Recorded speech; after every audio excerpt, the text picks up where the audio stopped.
السلام عليكم. الحسابات اتلخبطت في مجموعة مصر المؤهلة لمونديال روسيا 2018، خاصة بعد خسارة المنتخب المصري قدام أوغندا بهدف نظيف على الملعب الأخير، ده غير تعادل منتخب غانا مع الكونغو بنتيجة 1-1. وطبعا احنا هنا هنشرح فرص مصر في التأهل لكأس العالم وايه النقط اللي احنا محتاجينها عشان منتخب مصر يتأهل للمونديال.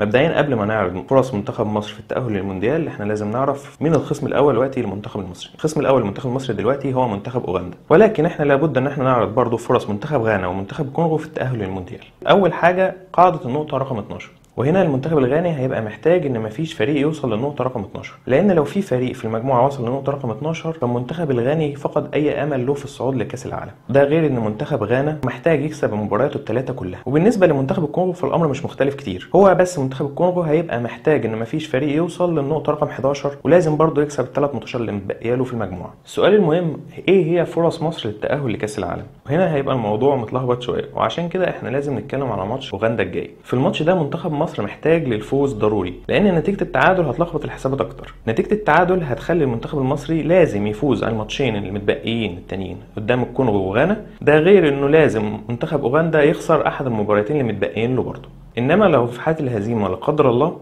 هنا هيبقى منتخب مصر ملزم بتحقيق الفوز على منتخب الكونغو ومنتخب غانا، ده غير ان لازم منتخب غانا ما يقدرش يكسب اي فريق تاني في المجموعه. لو منتخب مصر نجح في تحقيق الفوز على منتخب اوغندا والكونغو هيبقى منتخب مصر محتاج ايه عشان يتاهل لكاس العالم؟ هنا هيبقى المنتخب المصري محتاج ان اوغندا يفشل في تحقيق الفوز في اي من الماتشين الجايين ليه قدام منتخب غانا او منتخب الكونغو. طب هنا لو منتخب اوغندا حقق الفوز على منتخب غانا هيبقى موقف منتخب مصر ايه؟ في الواقع هيبقى منتخب مصر لازم يكسب ماتش غانا الاخير من اجل التاهل لكاس العالم او التعادل، والتعادل هنا ممكن يخلينا احنا واوغندا متساويين في النقاط، وهنا نلجا لحسابات تانية خالص. طيب لو منتخب مصر ومنتخب اوغندا اتساووا في النقط، التاهل هنا هيتم ازاي؟ طبقا للائحه الفيفا اللي نزلتها في تصفيات كاس العالم فهو حاطين حاجات بتفصل ما بين الفرقتين اللي هيتاهلوا في حاله تساوي النقط.